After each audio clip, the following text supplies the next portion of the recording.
문재인 대통령이 임기 두 번째 국민과의 대화를 가졌습니다. 포스트 코로나 과제로부터 민생 경제 그리고 부동산 문제까지 다양한 주제들로 100분 동안 대화가 이어졌는데요. 대통령은 남은 임기 6달도 초심을 잃지 않고 끝까지 국정을 잘 마무리하겠다 이렇게 다짐했습니다. 그 밖에 어떤 이야기들이 나왔고 또 앞으로 주목할 내용이 무엇이 있는지 두 분과 짚어보겠습니다. 유용화 한국외대 초빙 교수 그리고 최수영 시사평론가와 함께합니다. 두 분 어서 오세요. 안녕하세요. 네, 안녕하세요. 네. 일단 두 분도 그 2시간 정도의 대화 다 보셨습니까? 네, 그렇습니다. 예, 다 보셨습니까? 다 봤습니다. 예. 일단 2년 전에 이 대화가 있었는데 2년 전과는 분위기가 사뭇 달랐던 것 같아요. 일단 두 분께 이번 국민과의 대화 총평을 좀 들어보겠습니다. 아무래도 이제 저는 상당히 소중한 시간이었다고 생각하는데요. 오늘 나왔던 얘기들이 국민들이 일상생활에서 부딪혔던 아주 생활상의 얘기들이 굉장히 많이 나온 것 같아요. 특히 코로나 문제하고 예. 부동산 문제, 일자리 문제.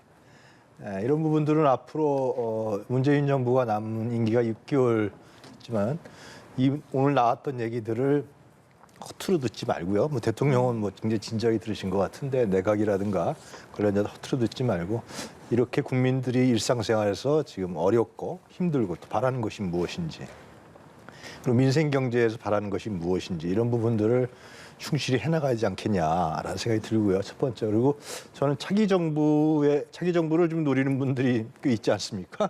차기 정부를 생각하는 분들도 오늘 국민과의 대화에서 나온 국민들의 생활상에서 나타난 여러 가지 제 문제에 대한 문제의식 이런 부분들을 귀담아 들어서 차기 정부의 방향에 예. 저는 그 방향 수립하는 데 많은 도움이 되도록 해야 한다 이렇게 생각합니다. 네.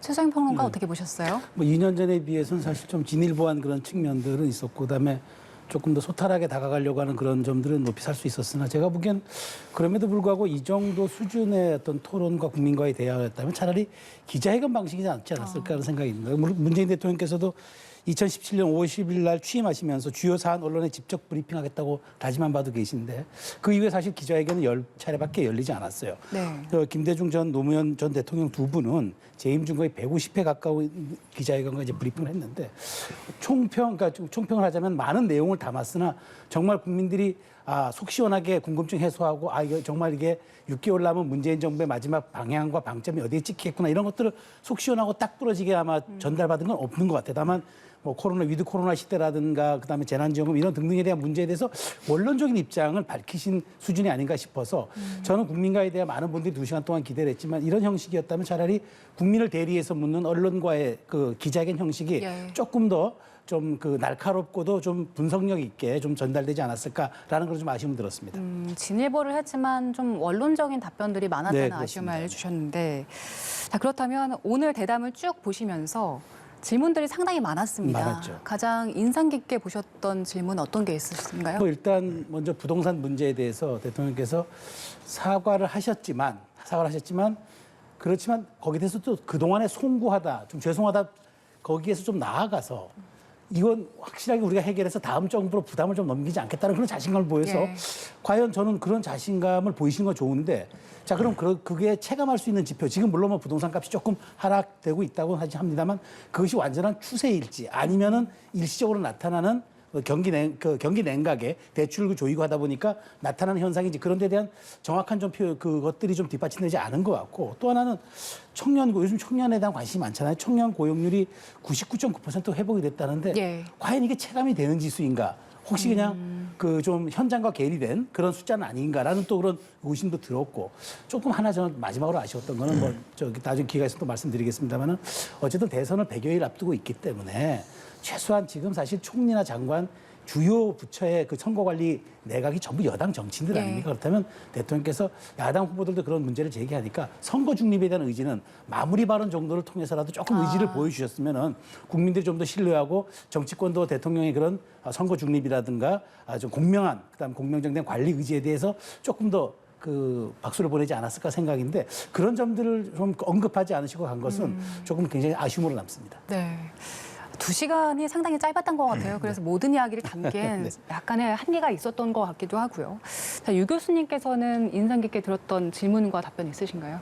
먼저 만약 기자회견을 했다 그러면 이제 임기가 6개월 남았고요. 지금 말씀하신 대로 선거 중립이라는 얘기를 지금 야당에서는 국민들이 얘기하고 있는 건 아니고요. 야당에서 얘기하고 있는데 상당히 정치적인 공세와 정치적인 답변이 오가지 않겠습니까? 정치부 기자들이 물어보면은. 그리고 실제로 국민들이 지금 궁금해하고 가장 힘들어하는 부분들이 오늘 국민과의 대화에서 나왔듯이 코로나19에 대한 문제, 위드 코로나 시대를 맞아서 어떻게 할 것인가 불안해하잖아요, 굉장히. 돌파 감염 진짜 막을 수 있어요? 어떻게 할 거예요, 도대체? 이런 문제부터 시작해왔고 소상공인에 대한 피해 문제. 결국 이제 굉장히 국민들은 지금 위드 코로나라는 것은 뭐 우리나라만 겪는 게 아니라 세계적인 실험이란 말이죠. 이 실험에 대해서 불안해하고 있거든요. 국가와 정부가 이런 부분에 대한 대책을 내주길 바라는데 이런 것이 더 중요한 문제죠, 실제로. 그리고 부동산 문제, 부동산 대책에 대한 문제. 부동산 문제도 얘기했습니다마는 노무현 정부를 우리가 기억하시면 될 거예요. 노무현 정부 때도 부동산 문제 굉장히 심각했잖아요. 근데 이명박 정부 때 그 혜택을 본 거예요. 많은 주택 공급에 대한 예정 물량을 해놓으니까 차기 정부에서 이제 도움이 받는 거거든요.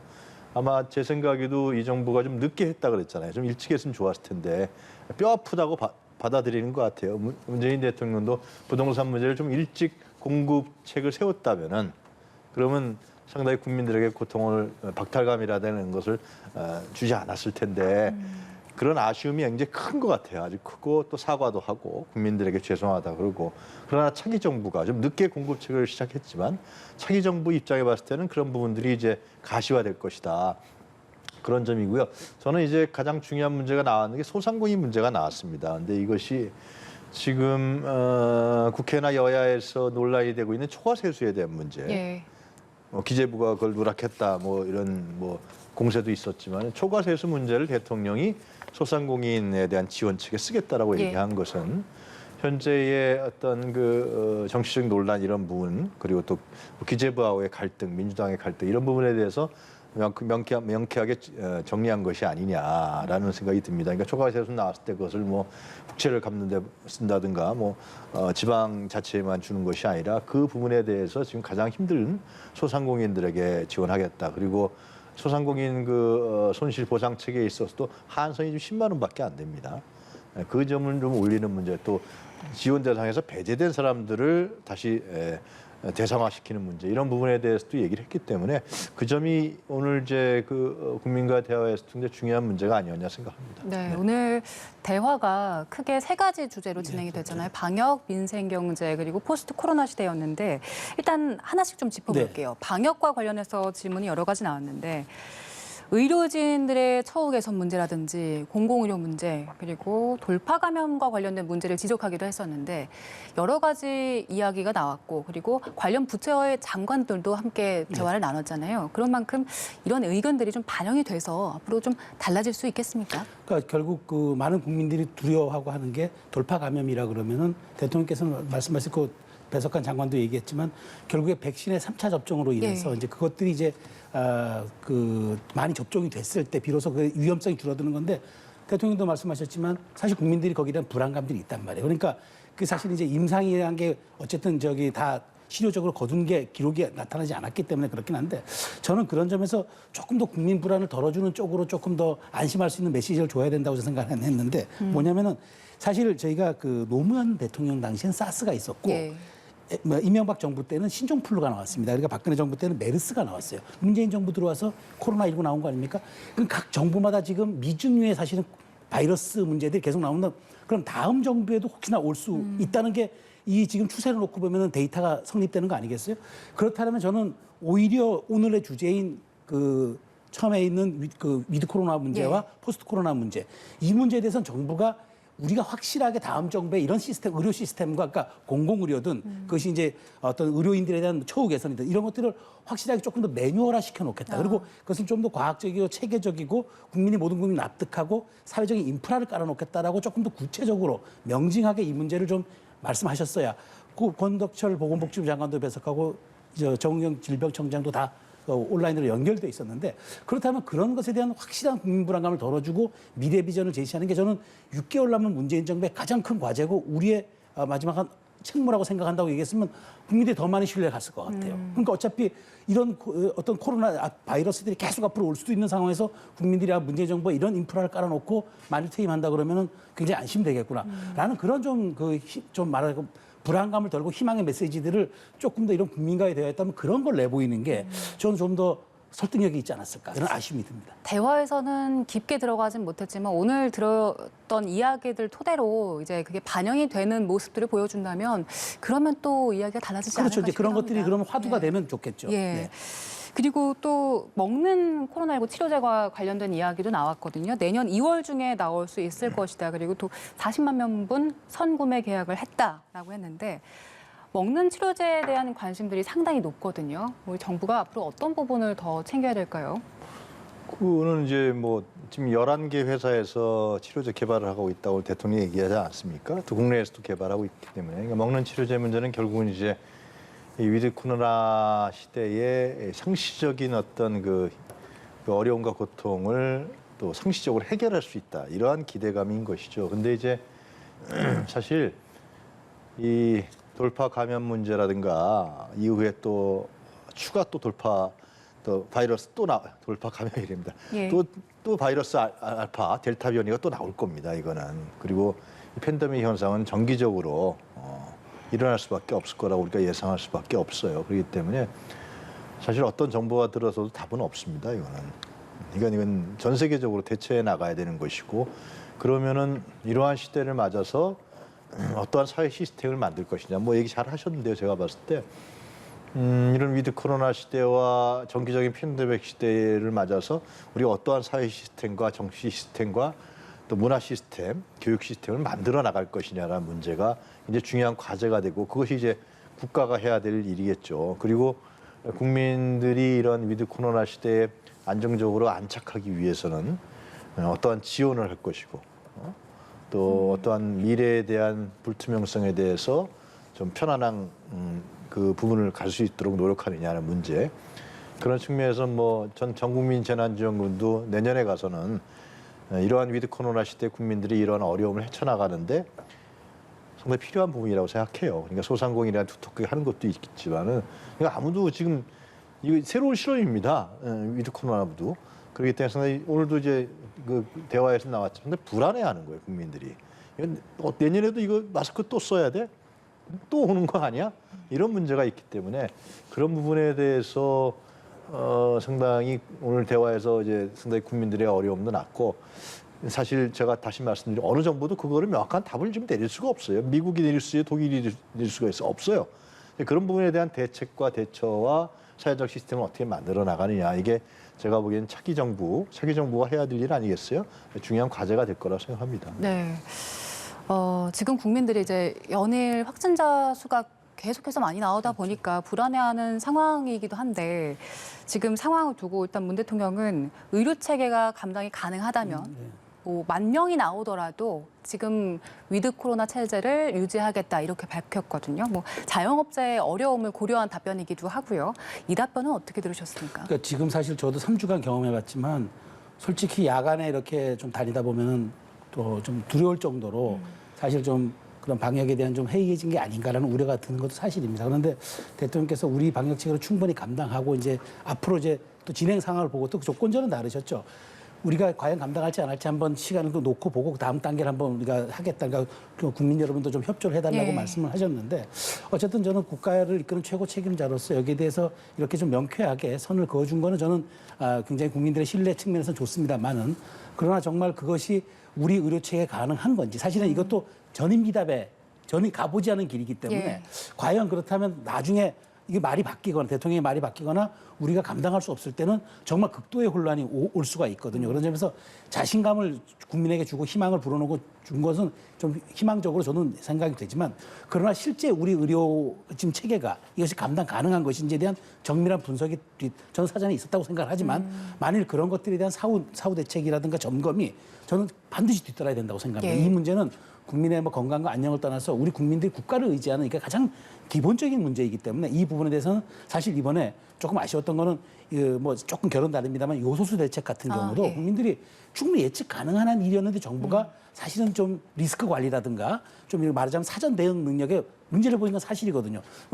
그런 데에서 자꾸 이제 국민들의 불안과 좀 어떤 불신이 싹틀 수 있기 때문에 대통령께서 이렇게 강구하고 확실한 메시지 준 것은 좋은데 이것이 정말 감당할 수 있는 의료 체계를 정착하느냐의 문제는 또 다른 문제이기 때문에 우리가 가보지 않는 길이기 때문에 이런 데 대해서 확실하게 어떤 그 보건복지 관련한 그런 분들과 아까 제가 말씀드렸지만 그런 인프라 구축이라든가 그런 시스템을 하는 대통령께서 좀 모두 발언이라든가 또 국무회의라든가 기회가 날 때마다 이 부분을 점검하고 확인해 줘야 할 것이다. 저는 그 말씀 드리고 조금 싶습니다. 더 뚜렷한 청사진이 그렇죠. 필요하다는 네. 말씀 주셨어요.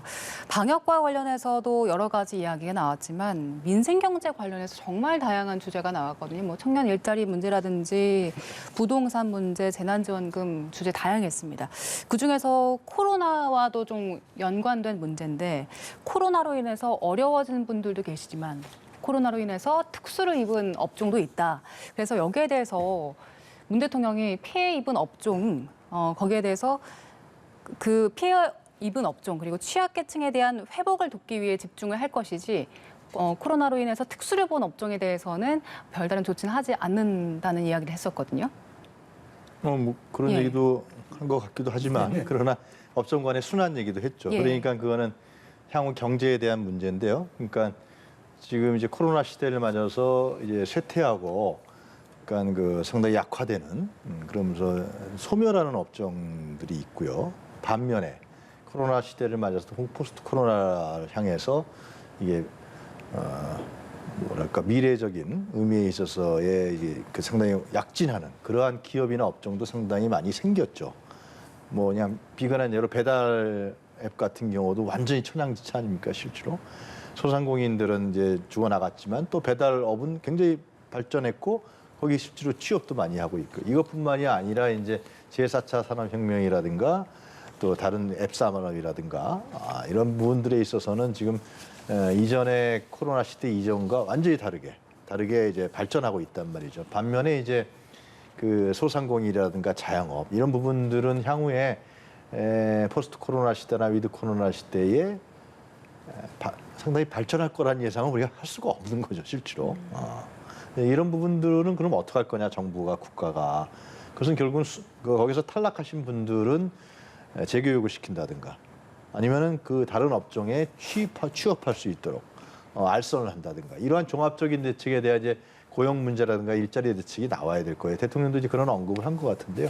이런 비전들이 이제 결국 이제 우리가 좀 한숨 돌리면은 제가 봤을 때 정부가 좀 이제 확진자 수 좀 잡히고 위드 코로나 시대 부분에서 좀 급급하고 힘들어하는데 그런 부분이 잡히면 향후에 로드맵이라든가 플랜 이런 부분들 자영업자들을 어떻게 재교육시키고 또 그들이 또 사회에 다시 돌아가서 생산성을 갖게 하고 새로운 업종으로 나갈 수 있게 한다든가 탈락하신 분들을 뭐 이런 부분들에서 업종 순환이라든가 업종 체인지라든가 이런 부분들에 대한 계획도 우리 대통령도 언급했습니다만 그런 부분 나와야 될 것 같아요. 네. 예. 그리고 전국민 재난지원금과 관련해서 질문이 나왔잖아요. 문 대통령은 지급 여부나 대상에 대해서 내각의 판단을 신뢰하겠다 이렇게 해서 좀 원론적인 이야기를 좀 조심스럽게 대답을 한 것 같아요. 사실은 뭐 예견된 거죠. 사실 왜냐하면 지금 604조 예산이 올라와 있지 않습니까? 초과세수는 뭐 이후에 나타난 문제긴 하지만 604조의 정부 예산안 시정 설명한 분이 대통령입니다.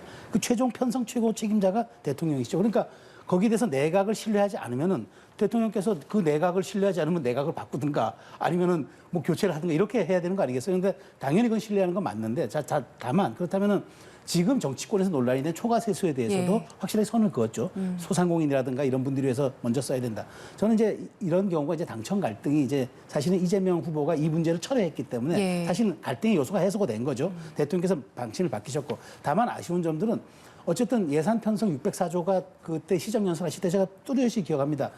위드 코로나 시대, 포스트 코로나로 인한 그 두터운 어떤 사회경제 시스템의 문제를 604조 예산에 다 담았다. 그래서 여기엔 또 우리가 이른바 좀 우리 국가의 재정성, 그 연속성과 건강성의 문제도 우리가 좀 고려해야 된다. 여야가 이런 협의해달라고 시정연설했던 건 제가 다 기억하거든요.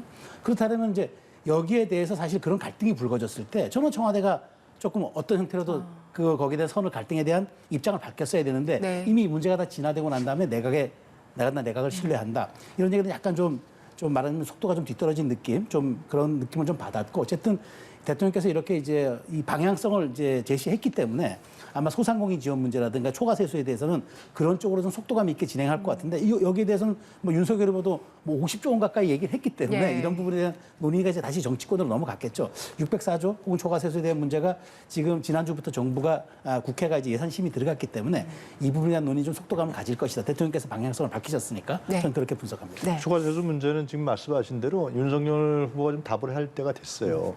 그러니까 윤석열 후보는 자기가 집권하면은 50조 원을 풀겠다 그랬잖아요. 근데 이재명 후보는 그것이 아니라 지금 급하지 않느냐. 지금 발등에 불이 떨어졌으니까 초과 세수 부분에 대해서 우리가 국회에서 논의해서 더 두텁게 지원하자라는 거 얘기했는데 답이 없거든요.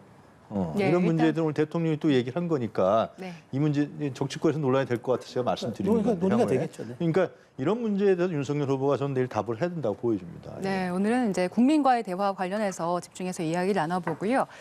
포스트 코로나와 관련된 질문들도 있었거든요. 특히 코로나 시대에 접어들면서 아이들의 교육 격차가 상당히 커졌다 한 학부모 아이의 엄마가 질문을 했습니다. 여기에 대해서 유은혜 교육부 장관이 답변을 했는데 이 답변은 어떻게 들으셨어요? 그럼 저도 생각보다 많은 준비가 돼 있더라고요. 특히 이제 그 교원대학을 졸업하시는 분들 이런 분들이 이제 이런 부분 대학생들이 이런 부분에서 1대1 뭐 상담이라든가 이런 걸 통해서 학생들이 처진 부분에 대해서 이제 대응을 해나가겠다 그러는데 사실상 교육 격차 문제는 아마 아까 학부모가 얘기했는데 이제 심각합니다. 실제로 이것도 결국은 이게 돈이 있는 집안은 사교육부를 쓸 수 있었고 돈이 없는 집안의 아이들은 사교육부를 쓸 수 없었기 때문에 교육 격차가 심각해졌거든요. 그래서 저는 지금 이런 부분들은 이게 지금은 격차가 작지만 나중에 가면 이 아이들이 또 성장했을 때는 더 격차가 벌어질 수가 있습니다.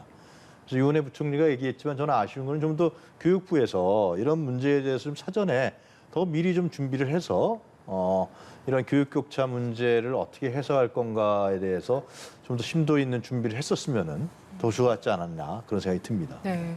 그리고 또 제조업에 종사하시는 분께서 질문을 했어요. 앞으로 제조업에 대해서 어떤 지원이 필요할지 여기에 대한 답변은 어떻게 들으셨습니까? 그러니까 저는 이제 아까 소상공인 이런 문제가 결부시켜서 예. 말하자면 이제 소득 격차가 이번에 발생하지 않았습니까? 예. 이제 제조업하는 분들은 어렵고 또 골프장이라든가 이런 데는 누렸고 저는 그러니까 선별과 분리 전략이 정부가 세워야 된다고 생각하는 거죠. 그러니까 이른바 조세에 대한 부분. 그러면 그렇게 상황이 왔을 때 세제를 어떻게 할 것인지 유연성 있게 할 것인지 그러면 그 산업에 대한 선별과 분리는 또 어떻게 할 것인지 이런 것들에 대한 조화로운 문제들을 바로 그것이 정부가 갈등 구조를 해서 해결하고 그것이 부족할 때는 정치 힘을 빌리는 게 정부의 역할이기 때문에 이런 부분에 대한 얘기들이 이제 저는 정말 그 3부의 주제가 포스트 코로나였잖아요. 그런 점에서는 조금 미진했다라고 보는 거죠. 그러니까 우리가 내년도에 올라갔을 때 사실은 내년 3월이면은 새 정부가 들어서고 네. 5월에 물론 들어서지만 새 대통령은 3월에 선출되겠죠. 그렇기 때문에 이 부분에 대해서는 최소한 그러니까 문재인 정부가 어느 정도의 매뉴얼은 좀 갖춰 놔야 한다는 생각입니다. 그러니까 그런 산업적 격차 혹은 그런 미중유의 재앙이 왔을 때 올 수 있는 경제구조 개편에 대해서 그러면 우리는 어떻게 여기에 대한 조세 정책을 할 것이고 산업별 지원 정책을 어떻게 할 것인지 이런 데 대해서 조금 일종의 매뉴얼을 좀 한번 깔아놓고 그것들을 지금 강요들에게 지시해놓고 대통령이 보고받는 이런 형식으로 조금 좀 담론을 제시했다 그러면 조금 더 신뢰를 얻지 않았을까라는 생각인데 그런 좀 점들이 조금 준비가 국민과의 대화를 앞두고 좀 부족하지 않았나 하는 좀 아쉬움은 듭니다. 아니 이제 그래도, 6개월 남은 정부인데요. 지금까지 한 부분에 대해서 평가를 해야지. 6개월 남은데 뭐 차기 정부가 주문을 하신다 그러면은 좀 무리한 거 아니냐. 저는 그런 생각이 계속 그렇게 말씀하셔왔고 저한테 네, 답변할 네. 기회 저는 안 삼부의 주셔갖고 주제가 제가 좀 반박을 합니다. 그러니까 3부의 주제가 예. 오늘 세 가지 주제였는데 예. 포스트 코로나였잖아요. 그러면 어쨌든 코로나를 2년 동안 치른 정부가 포스트 코로나에 대한 어떤 일종의 방어 매뉴얼은 최초에 내놔야지 네. 다음 정부가 아까 대통령도 그러셨잖아요.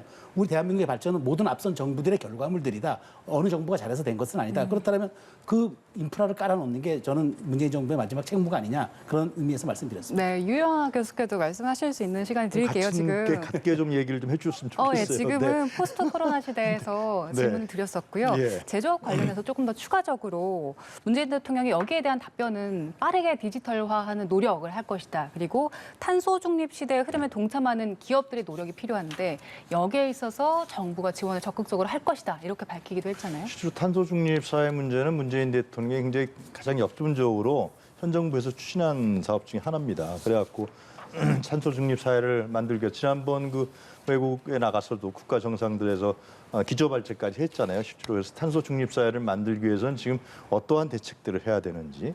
근데 이제 그것을 제가 기억으로만은 기업들에게만 맡겨놓지 않겠다. 왜냐하면 기업이 굉장히 큰 부담이거든요. 비용적으로. 예. 정부에서 국가에서 지원할 수 있는 부분들에 최대한 하겠다. 그래서 민관 협력을 통해서 탄소 중립 사회로 나갈 수 있는 길을 열겠다. 근데 탄소 중립 사회로 나가는 부분을 우리가 지금 좀 급격하게 이제 드라이브를 걸고 있는데요, 현 정부가. 그렇지 않으면은 이건 글로벌 경제에서 우리가 뒤처지게 됩니다, 실제로. 그래갖고 우리 경제가 상당히 미래에 대한 불투명성을 가거든요.